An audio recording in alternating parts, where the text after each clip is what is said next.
عروہ بن زبیر رضی اللہ تعالیٰ کو ایک جلیل القدر صحابی ہے اور نبی کریم صلی اللہ علیہ وسلم نے ان کو دنیا ہی میں جنت خوشبو ہے، یہ اشرف البشرہ کے علاوہ ہے، جنتیوں کے علاوہ ہے عروہ بن زبیر جن کو نبی کریم صلی اللہ علیہ وسلم نے دنیا میں جنت کی خوشخبری سنائی۔ ان کی بات یہ ہے کہ 7 روشن ستاروں میں 7 روشن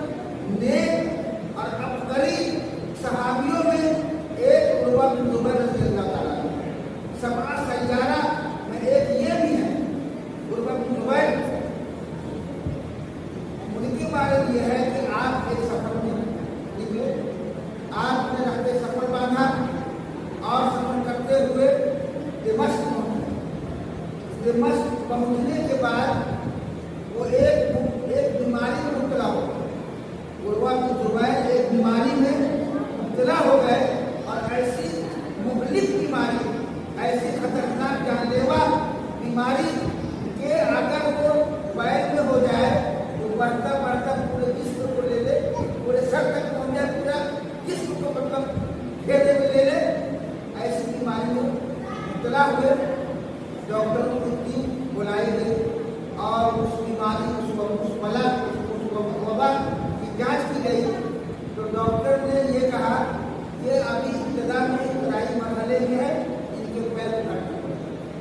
ان کے پیر کو کاٹ کر الگ کر دینا پڑے گا، تبھی یہ اس بیماری سے بچ سکتے ہیں۔ اگر اس میں ذرا بھی سستی کی گئی تو یہ بڑھتا بڑھتا پورے بدن کو لے گا۔ اور ڈاکٹروں نے یہ بھی کہا کہ ان کو مطلب غافل کرنے کے لیے، ان کے جسم کو مطلب معاف، دماغ کو معاف کرنے کے لیے ان کو شراب پینا پڑے گا۔ تو انہوں نے کہا کہ ہم حرام چیز کو اپنے حلق میں نہیں ڈال سکتے، ہم شراب نہیں پی سکتے۔ دل و دماغ کو مختل ہونے کے لیے جب میں نماز شروع کروں، کیا مسلمان ہے وہ کہ جب میں نماز شروع کروں، جب نیت باندھ کر کے اللہ اکبر کہہ کے نماز شروع کر دوں، غلط پڑھنے لگوں، غلط کرنے لگوں تو اس وقت میرے پر چنانچہ جب آپ نے نفل نماز پڑھنے کے لیے نیت باندھی، اللہ اکبر کا سینے پہ ہاتھ باندھا، غلط پڑھنا شروع کیا تو ڈاکٹر نے پیر کو کاٹ کر الگ کر دیا، بڑا پٹی کر دیا، سب کچھ کیا، لیکن ذرا سے کس سے مچ نہیں ہوئی،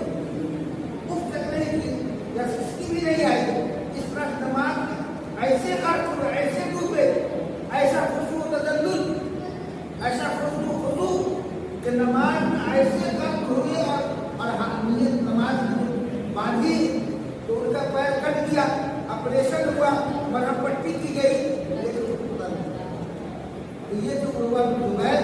رضی اللہ تعالیٰ عنہ ادھر ان کا پیر کاٹ دیا گیا، مرہم پٹی پر بھی کیا گیا۔ اور ایک دوسری مصیبت یہ ہوئی کہ ان کے گھر میں ان کا لڑکا تھا جس کو گھوڑے نے کچل دیا، جس کی وجہ سے اس بچے کی موت ہو گئی۔ یہ دونوں مصیبتیں بیک وقت ان پر مطلب نازل ہوئی تو اس پر انہوں نے کہا کہ الحمدللہ، اللہ کا شکر ہے اپنے بیٹے کے بارے میں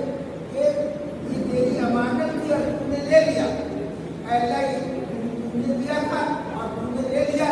ہم تیرا شکر ادا کرتے ہیں اور اپنی مصیبت، اپنی پریشانی پھر اللہ کا شکر کیا کہ یہ العالمین یہ تیرا کرم ہے، اس نے میرا پاؤں ہی دیا، باقی حصہ باقی ہے اور تم نے ہمیں اس مصیبت سے بچا دیا،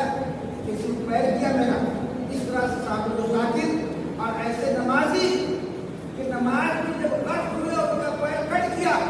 اور ان کو پتہ تک نہیں چلا، ان کو احساس تک نہیں ہوا، تو یہ کہ ہمارے